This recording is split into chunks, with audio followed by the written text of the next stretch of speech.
아마 우리가 신앙생활을 하면서요, 누구나 교회는 무엇인가에 대한 그런 질문에 한번 여러 가지 그 말씀도 들어보고 또 자신의 그 생각 가운데 교회는 무엇일까? 어떤 것일까? 라는 그런 생각도 한 번 정도는 여러분이 다 해보셨을 것이라 믿습니다. 사실 교회에 대한 그 정의, 교회는 무엇인가라고 했을 때에 이 교회를 정의하는 데 있어서는요, 여러 가지 그 내용으로 정의를 할 수 있을 것입니다.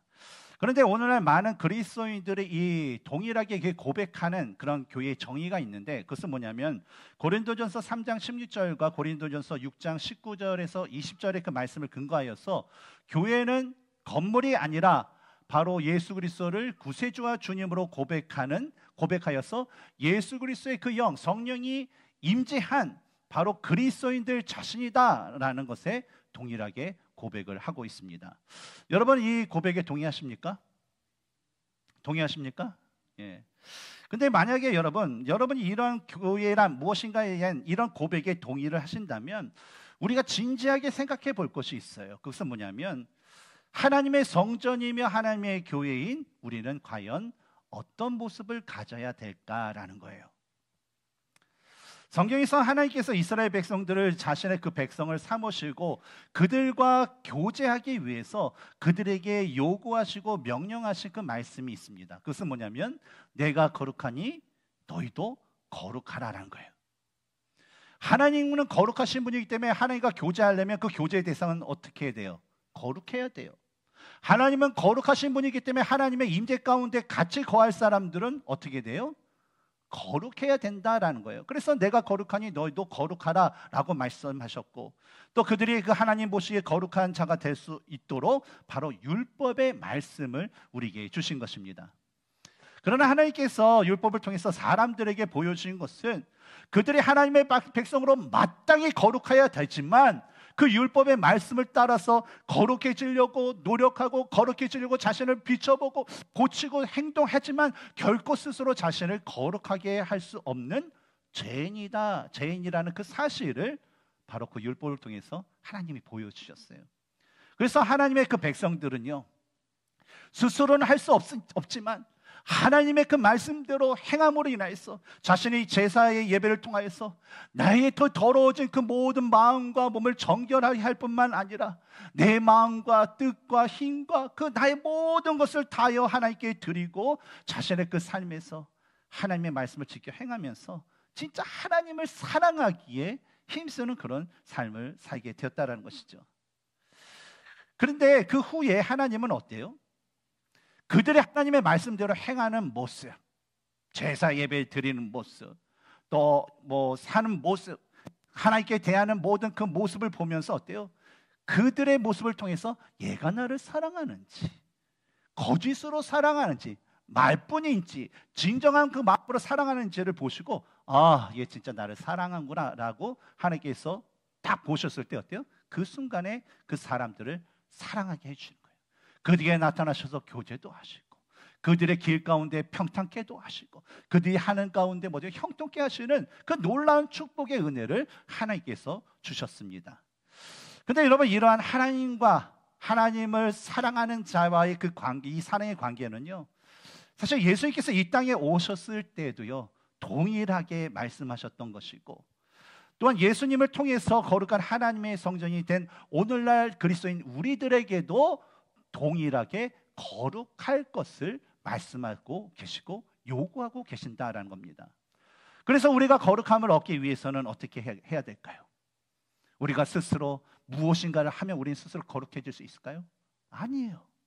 바로 예배를 통해서 하나님께 나의 그 마음과 뜻과 정성과 힘과 나의 가진 그 모든 것을 드리고, 또한 주님의 은혜와 인도하심을 따라서 우리 삶 가운데서 그분의 거룩함에 합당한 삶을 우리는 살아갈 수 있도록 노력을 해야 하는 것입니다.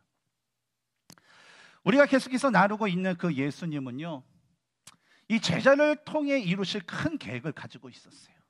바로 제자들을 통하여서 교회를 세우고 그 교회를 통하여서 복음을 전하여서 하나님의 나라를 세우자 하는 그런 큰 계획을 갖고 계셨습니다. 그래서 이를 위해서 베드로가 마태복음 16장 16절에서 주는 그리스도시요 살아계신 하나님의 아들이십니다 라고 고백을 했을 때에 예수님은 그 베드로와 제자들에게 뭐예요? 베드로야, 네가 지금 고백한 것은 네 말이 아니라 하나님께서 네 입으로 고백하게 하신 거다라고 말씀하시면서 뭐예요? 그런 고백, 주는 그리스도시요 살아계신 하나님의 아들이십니다 라는 그 믿음의 고백이에 자신의 그 교회를 세우시겠다라고 말씀까지 하셨던 것이었습니다. 그리고 제자들이 이제 하나님의 그 성전으로서 온전한 모습을 가지고 온전한 역할과 그 기능을 할 수 있도록 예수님은 계속해서 자신이 이 세상의 그런 생애를 마치는 그 순간까지 제자들과 함께 할 수 있는 그 모든 순간에 길에서든지 집에서든지 어디에 가든지 뭐예요? 그들에게 계속적으로 가리키면서 강조했던 것이 제자도라는 것이죠. 그래서 우리가 어떻습니까? 계속해서 나누고 있는 것이 제 믿음이 무엇인가? 삶이 무엇인가? 다른 사람과 관계는 어떤 것인가? 하나님과의 관계는 어떤 것인가? 우리가 지난주까지 냈던 또 물질과는 우리가 하나님 앞에 어떻게 들어야 되는가라는 그런 여러 가지에 대해서 하나님께서 말씀을 주신 것입니다. 그런데 오늘 본문에서도요, 예수님께서 제자들에게 강조하는 그런 말씀이 있어요.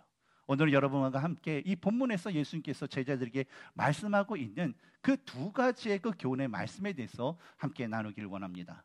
첫 번째로 예수님은 제자들에게 야, 너희가 나의 제자로서 장차 하나님의 그 교회로서 네가 온전해지기 위해서는 너희 마음에 용서하는 그런 모습이 있어야 돼 라는 그런 말씀을 주시게 돼요. 먼저 4절을 보면 예수님께서 제자들에게 만일 하루에 7번씩이라도 내게 죄를 짓고 7번 내게 돌아와 내가 회개하노라 하거든 너는 용서하라 라고 말씀하시는 것을 볼 수가 있습니다. 그런데 이 7번씩이라도 이게 말씀해보니까 또 생각나는 그 말씀이 있잖아요. 그렇죠? 마태복음에 보면 뭐라고 얘기합니까? 마태복음 18장 21절과 22절을 보면 형제가 범죄하면 몇 번씩이나 용서해 줍니까? 라는 어떤 이 베드로의 질문에 예수님께서 하셨던 말씀, 7번뿐만 아니라 7번을 70번까지도 할지니라 라는 그런 말씀이 있다는 것이죠. 그래서 오늘 본문에 나와 있는 이 7번이라도 용서해라, 7번씩 70번씩이라 용서하라는 이 마태복음, 이 두 누가복음과 이 마태복음에 동일하게 말씀하시는 이 용서의 말씀을 비교해 보면요, 공통점이 있는데 뭐냐면 7이라는 숫자를 사용하여서 바로 이 용서에 대한 말씀을 제자들에게 주고 있다라는 거예요. 예수님께서 이 7이라는 숫자를 가지고 용서에 대한 그 말씀을 주신 것은 뭐냐면 바로 숫자 7이 가지고 있는 그런 상징성 때문입니다. 우리가 아는 것처럼 성경에서는요, 여러 가지 숫자에 대한 그런 의미가 있어요. 그렇죠? 그 중에서 우리가 뭐 이 세상에도 좋아하는 거 있죠. 럭키 세븐 뭐 그렇게 해서 뭐 7. 이거 우리 이 세상에서도 세상 사람들도 좋아하잖아요. 근데 성경에서도요, 이 7이라는 숫자는 어떤 수냐면 완전한 거예요. 완전수. 그럼 완전수일 뿐만 아니라 무한수입니다. 그것을 이제 상징한 것이 바로 7이라는 숫자입니다. 바로 예수님은요, 이 7이라는 그 숫자에 대한 그 의미와 상징성을 너무나도 잘 알고 있었던 제자들과 자신을 따르는 그 모든 수많은 사람들에게 바로 이 숫자의 의미를 통하여서 제자들에게 야, 너희가 형제와 자매가 너에게 잘못을 하여서 회개하여서 용서를 구하게 되면 끊임없이 용서를 해야 된다라고 간 의미로 바로 7번이라도 용서를 해야 된다라고 말씀을 하신 것입니다. 근데 예수님께서 제자들에게 끝없이 용서하라고 이 명령하신 데는요, 다 이유가 있어요. 첫 번째 어떤 이유가 있냐면 형제와 자매를 실족하게 하는 일은 그 누구나 할 수 있다는 거예요. 여러분 실족 한번 해보셨죠? 실족. 마음에 상처 얻고 낭만한 거 그런 거 한번 해본 적 있죠? 해보신 분 한번 손 들어보세요. 저도 경험이 있었어요. 예. 저는 미국 오자마자 믿었던 뭐 선배 전사님이 얘기에 실족해가지고 집에서 엉엉 울었어요. 등치가 입을 근데 이것은 누구나. 근데 성경 뭐예요? 이거는 누구나 누구에게나 일어날 수 있고 저지를 수 있는 일이기 때문이라는 거예요. 1절 한번 읽겠습니다. 시작. 예수께서 제자들에게 이르시되 실족하게 하는 것이 없을 수는 없으나 그렇게 하는 자에게는 화로다. 실족하게 하는 것이 없을 수는 없으나라는 것은 다 실족하게 만들 수 있다는 거예요. 제가 여러분을, 여러분이 저를, 남편이 아내를, 아내가 남편을, 자식이 부모를, 부모가 자신을. 그렇죠? 그런데 뭐예요? 그렇게 하는 자에게는 화로다라고 얘기합니다. 이 말씀은 바로 이 말씀 그대로 뭐냐면 누구나 다른 사람을 실족하게 일을 하는 일을 할 수밖에 없다는 거예요. 왜냐하면 여러분, 인간에게는요, 우리가 아무리 예수님을 믿는다라고 했지만 사실 우리에게는 여전히 남아있는 죄성이라는 것이 있어요. 자꾸만 인간의 그 정욕과 안목의 정욕과 이생의 잔함 같은 어떤 우리 갖고 있는 그런 본성에 의해서요, 어때요? 그냥 죄를 질 수밖에 없어요. 우리가 애가 태어나면 우리의 그 막내 가장 영거스 때 우리 교인 누구죠? 유신이 보면 얼마나 귀엽고 예쁘고 해맑아요. 근데 걔도 가만 놔두면요, 죄를 져요. 예전에 저희 그 아들이 그 유신이 만날 때에 딱 이렇게 갔는데 카센터를 갔어요. 카센터를 갔는데 얘가 갑자기 뭔가를 이렇게 숨기고 이렇게 가요. 막 밖으로 나가려고 해요. 이 꼬마애가 나가니까 야, 뭐 어딜 가? 그런데 뭔가를 숨겨 있어요. 딱 봤더니 자동차 잡지책이었어요. 그때 한창 카스라는 어떤 애니메이션 좋아서 얘가 자동차를 좋아하니까 그 자동차, 멋진 자동차가 담겨져 있는 그 잡지책이 갖고 싶은 거예요. 그러니까 어때요? 말도 안 하고 막 가져가려고 하는 그런 죄성이 있더라고요. 그냥 사람은요, 가만 냅두면요, 죄를 지을 수밖에 없는 거예요. 그런데 그런 죄성을 갖고 있는 사람이 살아가고 있는 오늘날 세상은 어떨까요? 옛날 어른들이나 오늘날 어른들이나 이 세상을 보면 야, 참 아름다운 세계야, 아름다운 세상이야, 사랑과 기쁨이 너무 넘쳐라는 그 말이 더 맞나요? 아니면 말세야 그런 말이 더 맞나요? 그렇죠, 말세다. 요즘에 뭐 그 한국에 보면 이 미성년자들이 막 범죄를 일부러 저지르잖아요. 그렇죠? 자기는 구속 안 된다고 하면서 또 어른들에게 하는 거나 뭐 하는 게 이게 인간으로서 도저히 이루어질 수 없는 일들이 많이 이렇게 일어나는 그 이 세상을 보면서 아, 참 말세야 라고 우리는 이야기를 한다라는 것이죠. 그러니까 어때요? 죄성이 있는 인간이 죄악이 많고 또 인간의 죄성을 자극하여 유혹하여서 죄악에 빠뜨릴 것들이 많이 찬 이 세상을 살다 보니까 누구나 다 죄를 질 수 있는 거예요. 마치 우리가 흰 옷을 입는데 어떤 먼지가 가득한 그 터널을 지나가요. 거기를. 그러면 어때요? 옷이 더러워질 수밖에 없는 것처럼 말이죠. 특히 이 개인주의가 팽배한 세상에서 태어나서 자란 오늘날의 그 현대인들이 가진 그 특성 중에 하나가 여러분, 자기 중심적인 생각과 판단을 하고 있다라는 것입니다. 그래서 때로는요, 상대방의 의도와는 상관없이 상대방이 하는 말과 행동에 대해서 그냥 자신이 느끼는 대로 생각하고 자신이 생각하는 대로 판단하고 그리고 오해하여서 그냥 다투는 그런 경우가 너무나도 많다라는 거예요. 그리고 또 반대로 성경의 말씀대로 때로는 상대방의 어떤 처지와 상황을 고려하지 못한 채 때에 맞지 않는 말과 때에 맞지 않는 그런 행동을 하여서 본의 아니게 상대방에게 상처를 입히는 경우도 너무나도 많다라는 것입니다. 근데 저는 이 1절의 그 말씀을 묵상하면서 참 본의 아니게 상처를 준다. 또 의도치 않게 상처를 준다. 때로는 때에 맞지 않는 말과 어떤 것으로 해서 상처를 준다. 그래서 이런 상처를 가장 많이 저지르는 그런 잘못하는 사람이 누굴까라고 이렇게 생각해 보는데 뭐 생각할 것도 없이 바로 저더라고요. 저 같은 사람. 왜냐하면요, 저는요 주로 이 대중 앞에 서서 말도 하고 행동하는 경우가 많기 때문에 아무리 제가 의도하지 않았다 하더라도요, 저를 보는 그 분들의 그 상태에 따라서 제가 말하는 행동이 좋아 보일 수도 있고 아무렇지 않을 수도 있고 그냥 화가 날 정도로 어때요? 눈에 거슬릴 수도 있기 때문이라는 것이죠. 예를 들어서 여러분, 제가 이렇게 쳐다봅니다. 여러분 이렇게 쳐다봐요. 송재영 집사님 어떤 느낌이 드시나요? 그냥 평범해요? 예. 그럼 제가 이렇게 딱 봤으면 김도 집사님, 제 눈길이 어떻게 느껴지십니까? 사납다고 느껴집니다. 예. 오재나 자매님, 제 눈길이 어떻게 보이십니까? 안 보여요. 예. 근데 여러분, 제가요 그냥 아무 생각 없이 때로는 그 멍 때린다고 하잖아요. 그냥 이렇게 하다 보면 멍 때리면서 앞을 볼 때가 있어요. 근데 제가 군대 시절 때도 많이 느꼈어요.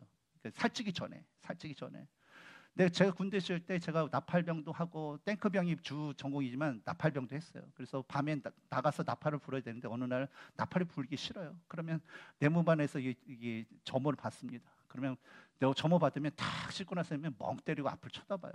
근데 앞에 있는 이 후임병들이 자꾸만 뭘 막 해요. 왜냐하면 제가 꼬투리 잡는지 무슨 목을 잘못했는지 알고 쳐다보는지 알고 그런 반응을 했던 거죠.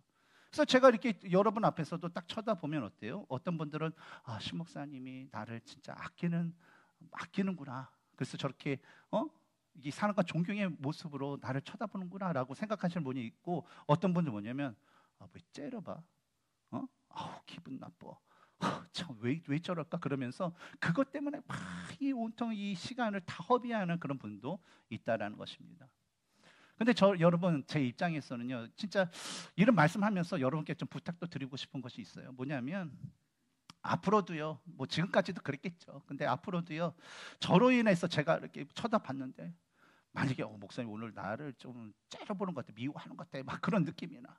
말을 하는데 어떻게 저 목사님 좀 나한테 대해서 얘기하나 막 그러면서 좀 기분 나쁘다라는 그런 감정이 혹시 생기게 되면요, 여러분 그때마다 저한테 직접 말씀을 해주세요.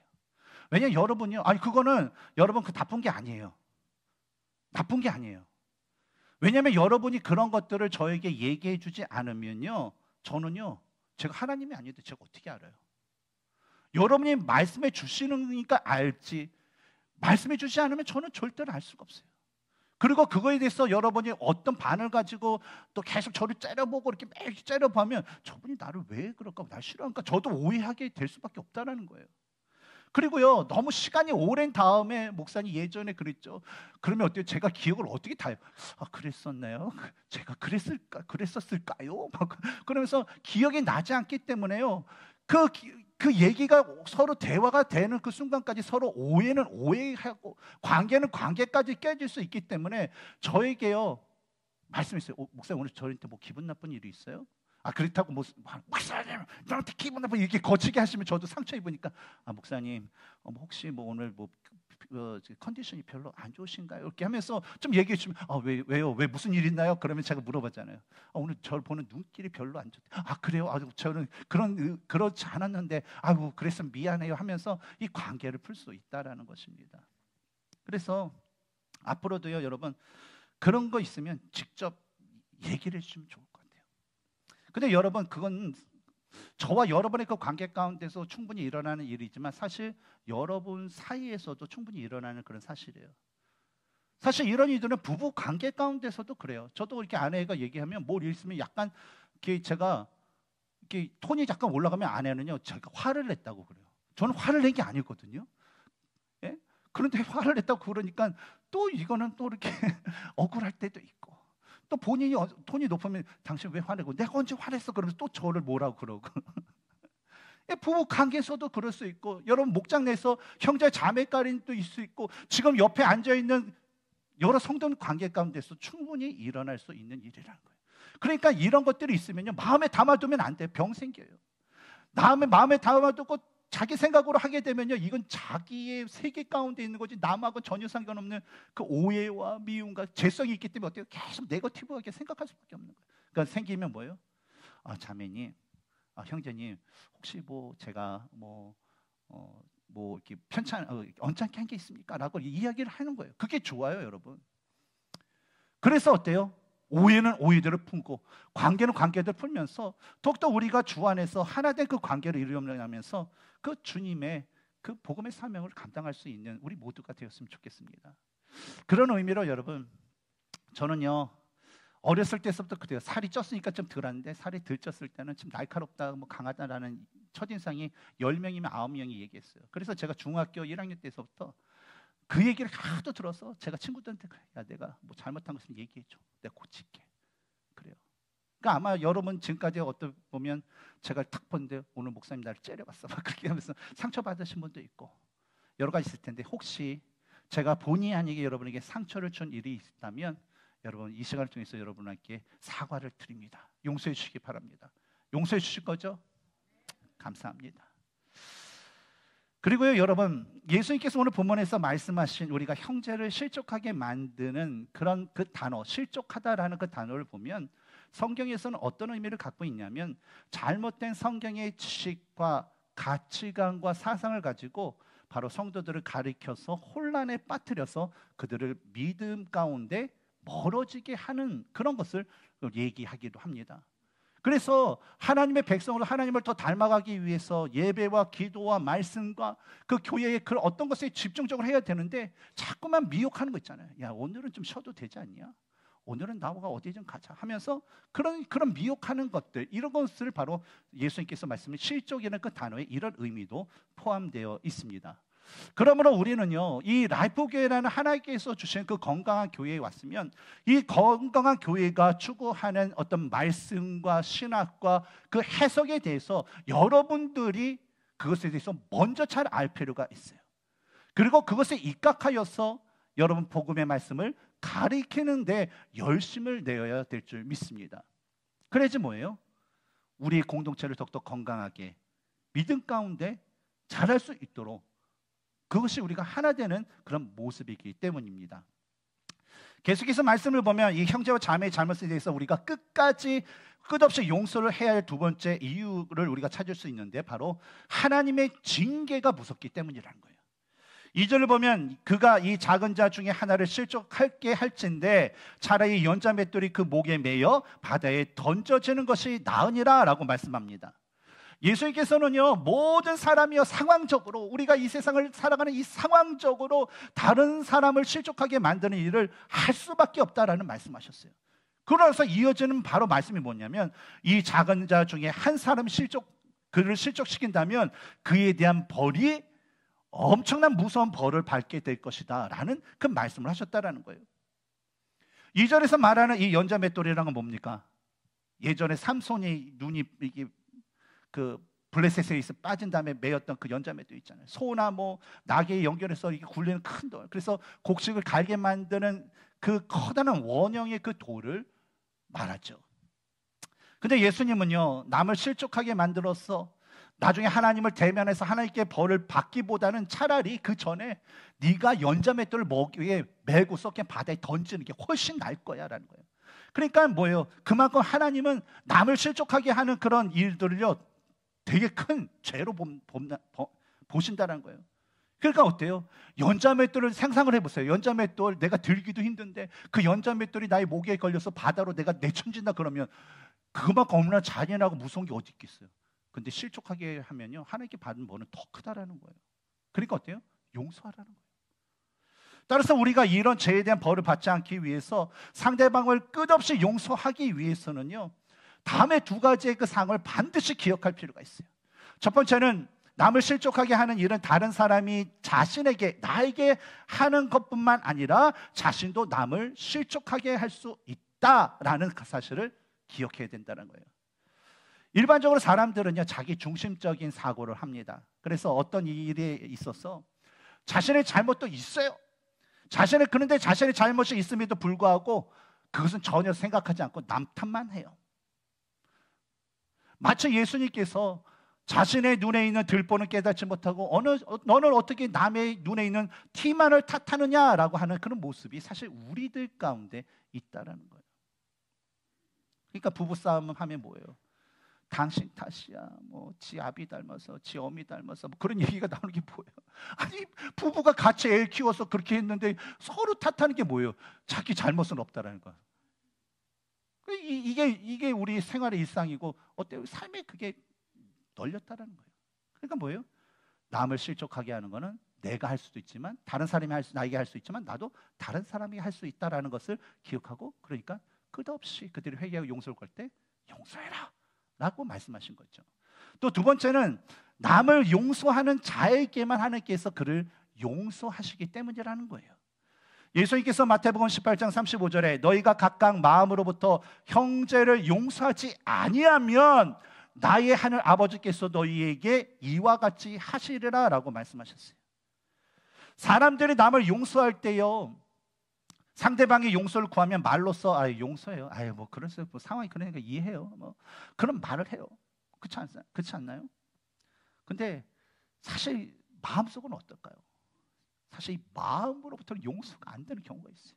체면도 있고 사람들 보는 데서 자꾸 그러니까 그래 용서할게 뭐 하지만 저 사람 그냥 보면 그냥 억장이 무너진다 막 그러면서 그런 것들이 우리에게 있다는 거예요. 그래서 세월이 지나도 어때요? 다른 사람 누군가 만나게 되면 그러게 저 사람이 나에게 예전에 어떻게 했는지 알아? 이렇게 했어. 진짜 나쁜 사람이야. 어떻게 저럴 수 있어? 막 하면서 어때요? 만나는 사람들 아는 사람마다 붙잡고 계속 얘기하게 되는다는 거예요. 근데 저도 이런 경우가 있어요. 이전에 사역했던 그 사역지에서 참 까마득한 후배 목사님이 저한테 대들더라고요. 제가 직급도 많고 나이도 많고 경력도 많고 포지션도 좀 권한도 많은데 대들더라고요. 당신만 목사냐 나도 목사다 그러면서 그러니까 뭐예요? 그러면서 그때 막 쓴뿌리가 나오는 거예요. 내가 목사만 아니었어도 저놈의 멱살을 잡을 텐데 막 그러면서 근데 그런 일이 당하니까 그래도 내가 참아야지. 얘 용서해야지. 그리고 하나님께 기도도 하고 억울해서 울기도 하고 하나님 용서해 주세요. 용서해 하면서 용서하겠다고 그래요. 그런데 어때요? 또 그분과 저를 아는 사람만 보면 글쎄 제가 나한테 어떻게 했는지 아세요?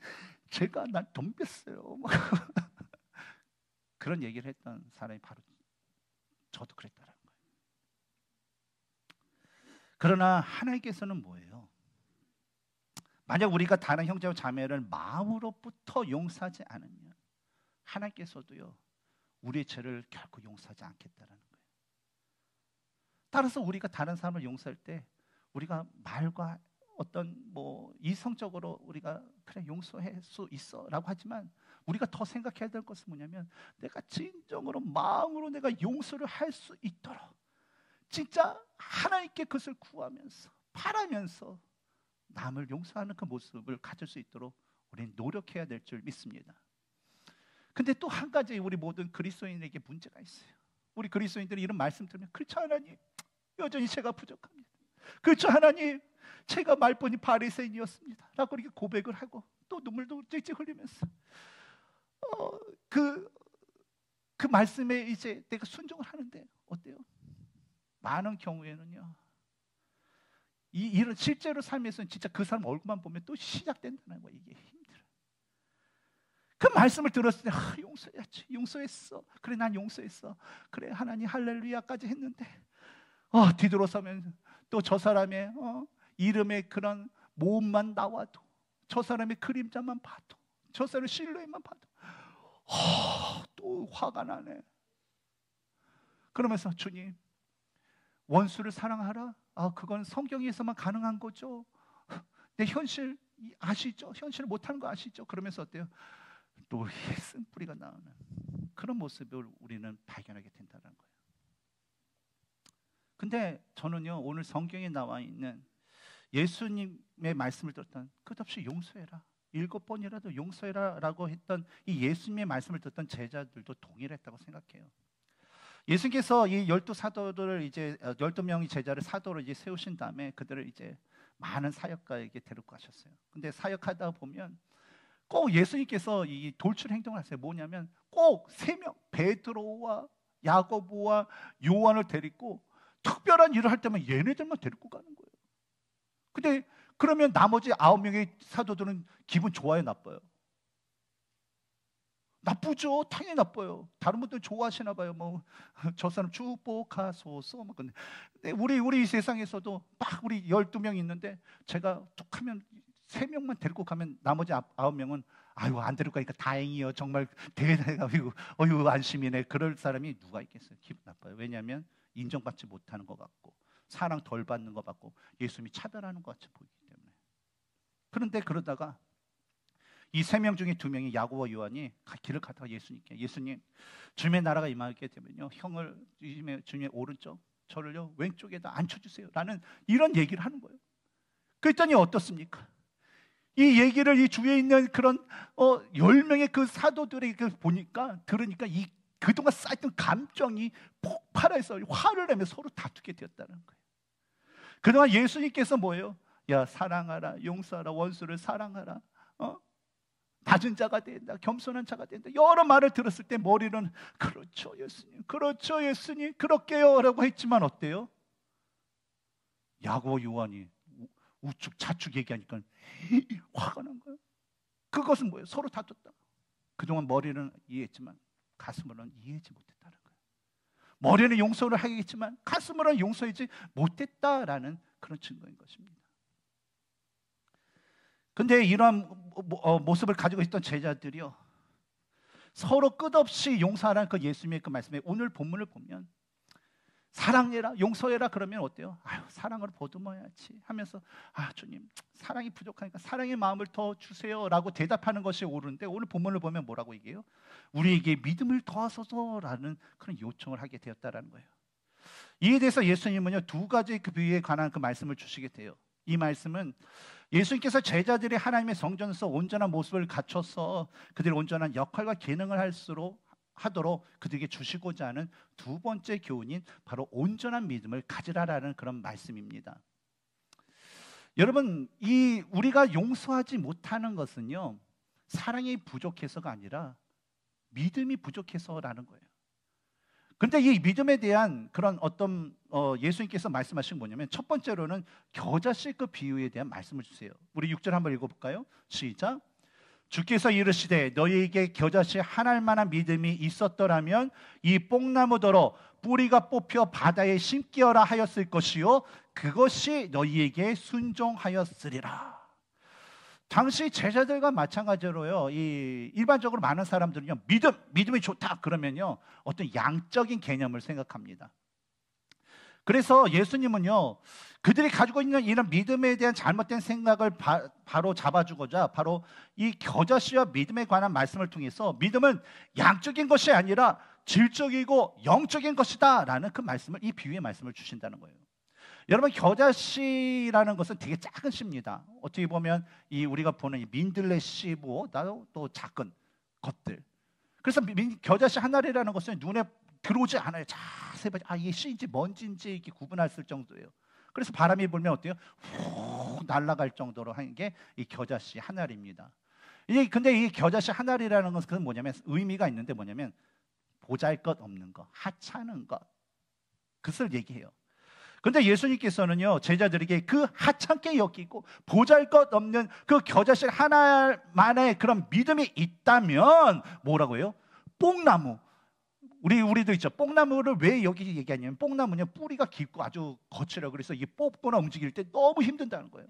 오늘 같은 날에는 포크레인을 확 하면 되지만 예전에 그걸 하는 게 너무 힘들어요. 근데 그 뭐예요? 그 뽕나무를 뽑혀서 바다에 심겨라 라는 그 명령을 하게 되면 그 명령에 뽕나무 순종하여서 바다에 가서 심겨진다라고 말씀하신 거예요. 어떤 믿음이 있으면요, 겨자심 하나할 만한 믿음이 있다면. 여러분, 믿음이라는 것은요, 우리가 생각할 때는 예배에 많이 참석하고 금식기도도 많이 하고 헌금도 많이 하고 봉사도 진짜 많이 하고 교회에서 진짜 직분이란 직분 다 받고, 그런 사람들이 가르쳐서 우리는 뭐라고 생각해요? 믿음이 있다, 믿음이 크다라고 얘기를 해요.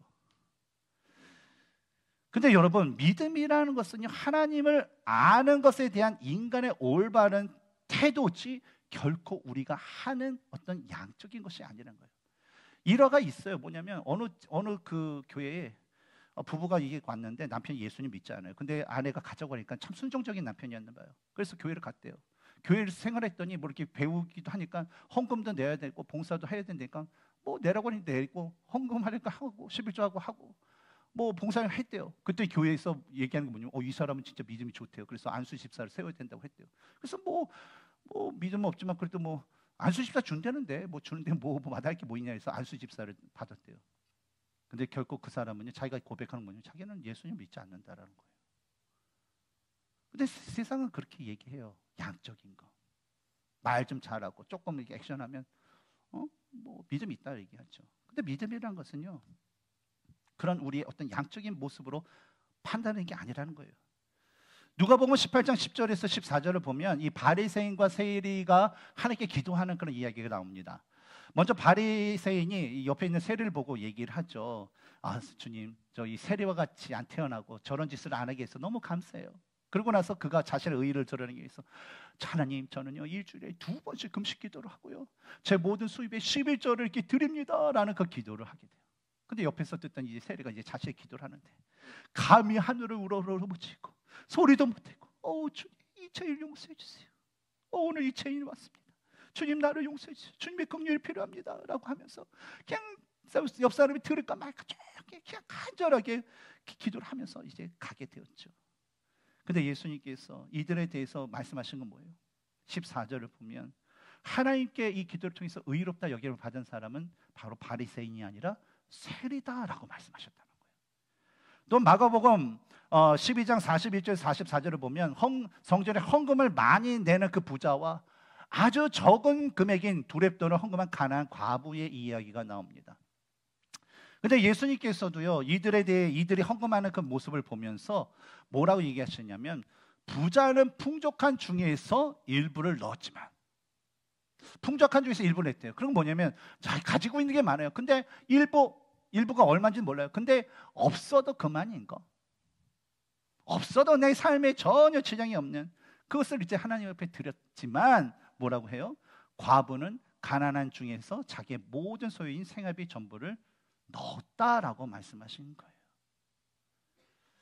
바로 여러분, 믿음이라는 것은요, 어떤 내가 뭐 했다 드렸다 어떤 그런 양적인 개념이 아니라 바로 하나님에 대한, 하나님이 어떤 분이신가라는 그런 알물이 생기는 그 믿음에 대한 당연한 반응이라는 거예요. 믿음에 대해서 좀 구체적으로 얘기하자면요, 우리가 성경을 통해서 하나님에 대해서 배우잖아요. 예수님에 대해서 배우잖아요. 그럼 하나님과 예수님은 어떤 분이세요? 우리 창조주 되시죠. 우리의 구세주가 되시죠. 우리의 주님이 되시죠. 또 그분은 어떤 분이에요? 전지전능하신 분이에요. 우리 모든 것들 다 아시고 무소부재하신, 어느 곳에나 가신 것이고, 또 만물의 주관자가 되시고, 이 왕의 왕이 되시고, 우리 치료자가 되시고, 위로자가 되시는 등등. 어때요? 그 하나님에 대한 것이 나와요. 근데 우리가 그것을 알고 믿으면 어때요? 그분에 대한 합당한 반응을 해야 되는 거예요. 시내산에서 하나님이 모세를 부르셨어요. 나는 내 하나님 여호와니라. 근데 모세는 어떤 반응을 보였나요? 엎드려졌어요. 왜냐? 그 하나님은 두려운 하나님이고, 그 하나님에 대한 반응이 뭐예요? 자신의 죄악성으로 해서 엎드리고 주님의 자비를 구할 수밖에 없는 행동이라는 거예요. 이게 바로 하나님을 알고 그에 대한 합당한 반응이라는 것입니다. 그러니 이런 하나님을 아는 사람들은 어때요?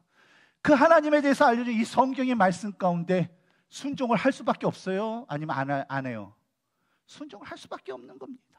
순종하여서 이 말씀대로 그 하나님을 더욱더 알기 위해서, 그 하나님이 기뻐하시는 일을 하기 위해서 주일날 예배 드리는 것이 어때요? 기뻐요, 나빠요? 기뻐요. 말씀을 통해서 하나님의 음성을 들을 수 있다는 어떤 기대 때문에 행복해요? 행복하지 않아요? 행복해요. 말씀을 더욱더 알고자 성경 통독과 성경 공부에 열심을 내요, 안 내요? 낼 수밖에 없어요. 주님이 자신에게 주신 사랑과 은혜가 너무나 크기 때문에 그리스도의 몸된 교회에서 진짜 주님이 원하시는 것이 무엇인가, 주님이 기뻐하시는 것인가를 남들이 시키면 억지로 해야 하면 자기가 찾아서 할까요? 자기가 찾아서 해요. 우리 청소년들이 BTS를 좋아하면 어때요? BTS가 좋아하는 것이 무엇인가? BTS 어때요? 팬클럽 있으면 거기 엄마 아빠가 몽둥이도 가지 말라고 해도 가요, 안 가요? 가요. 자신의 모든 돈을 모여 그 티켓을 사기 위해서 몇 달을 모아요.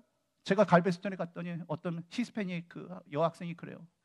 나보고 저거 코리안이냐고 그러더라고요. 그래서 코리안이다 그랬더니 넌 코리안이라서 좋겠다 그러는 거예요. 왜냐하면 그 옛날 얘기예요. 샤이니라는 그 그룹이 이제 있었는데, 나는 샤이니를 너무 좋아하는데 샤이니 그 콘서트가 캘리포니아에서 열리는데 그것 때문에 내가 지금 일을 하고 있다라는 거예요. 돈을 안 쓰고 있어.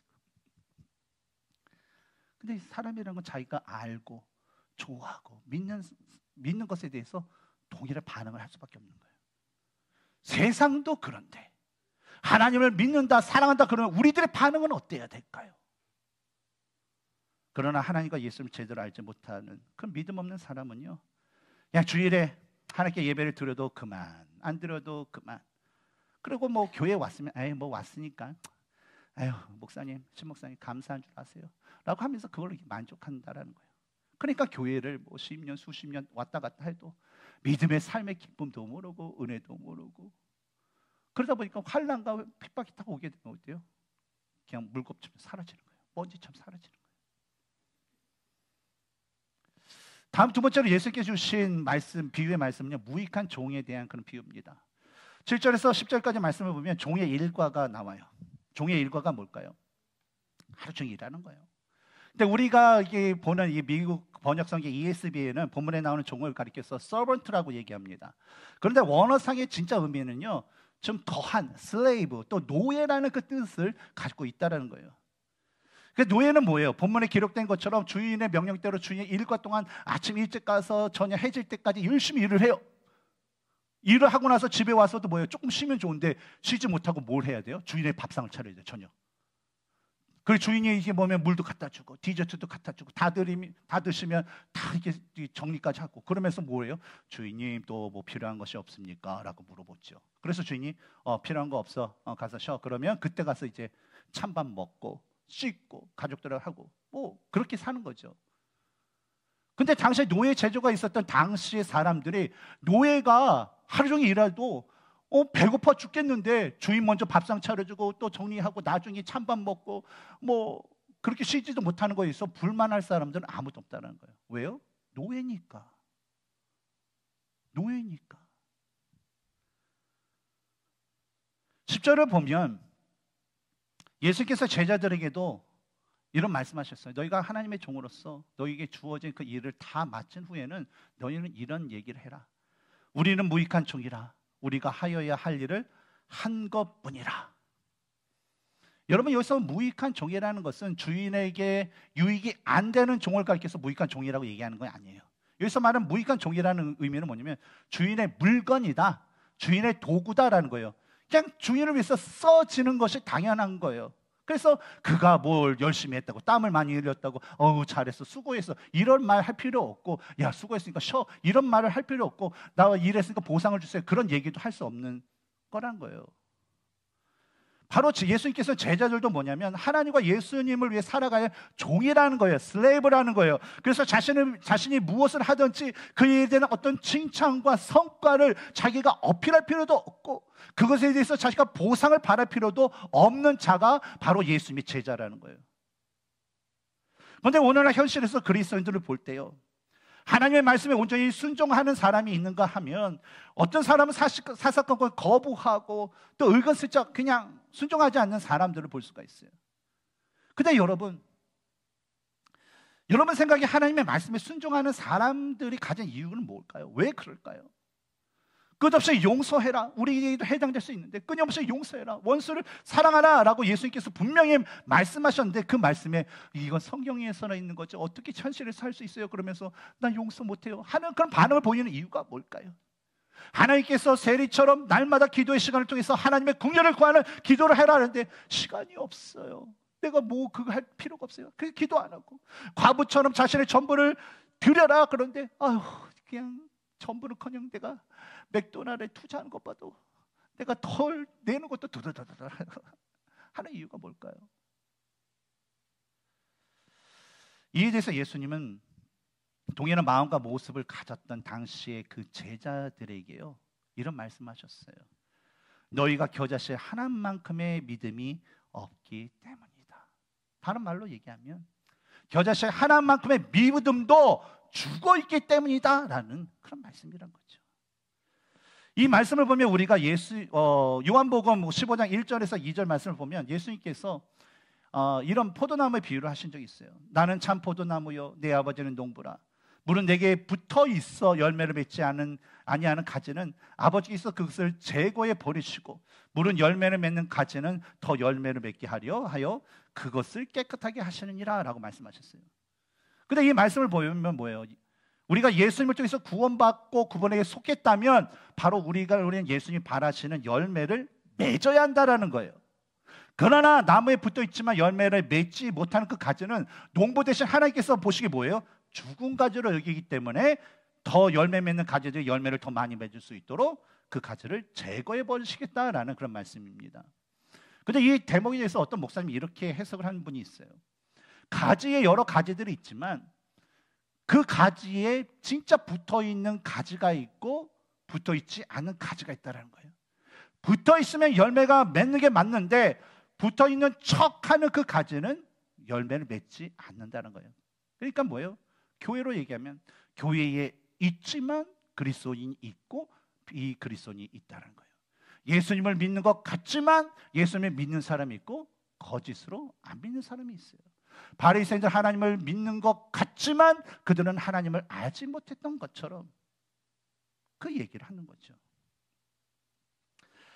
이 말씀에 열매 맺지 못한 가지는 바로 당시의 유대인들, 또 특히 이 바리새인들 비유하여 말씀하신 것이지만 사실 오늘날 그리스도인이지만 믿음의 행함으로 열매 맺지 못하는 그리스도인에게도 주시는 경고의 말씀일 것입니다. 따라서 우리는 예수님의 말씀에 순종하여서 항상 어때요? 형제와 자매들 끊임없이 용서해야 돼요. 입으로만요? 아니요, 마음까지도. 그리고 나서 그들이 어떻게 하나님께서 원하시는, 예수께서 원하시는 열매를 맺을 수 있을까를 위해서 항상 고민해야 돼요. 신앙에 먼저 된 자들 그걸 연구를 해야 돼요. 그리고 그들이 열매를 맺을 수 있도록 때로는 가리키고 잘못된 것에는 책망도 하고 권면도 하고 또한 삶의 모범을 보이면서 그들을 위해서 기도하는 모습이 우리에게 있어야 될 줄 믿습니다. 우리에게 이런 모습, 용서하고 그들이 열매 맺기 위해서 우리가 열심히 노력할 때에 우리 자신뿐만 아니라 형제와 자매의 그 모습 가운데, 그들의 가정 가운데 하나님의 그 거룩한 성전이 온전히 세워질 수 있고, 나아가 교회와 이 땅과 이 세계 가운데 하나님의 나라가 온전히 세워질 줄 믿습니다. 저는 이 사역을 위해서 여러분, 믿음이라는 건, 용서, 사랑이라는 건 여러분의 믿음으로 하는 겁니다. 여러분의 감정으로 하는 거 아니에요. 내가 용서 못해요. 하나님께 구하세요. 주님이 어떤 분이신지 알고 나를 용서하신 분, 자신의 생명까지도 주시면서 사랑하셨는데 나에게 그것보다도 더 못한 그 작은 일을 한 사람을 용서하지 못하는 나의 믿음 부족함을 용서해 주시옵소서, 믿음을 주시옵소서라고 기도하면서 우리가 더욱더 주님의 뜻을 행하면서 주님의 그 나라를 세워가는데 하나 되는 라이프 교회의 모든 공동체가 되기를 주님의 이름으로 축원합니다. 우리 함께 기도하겠습니다.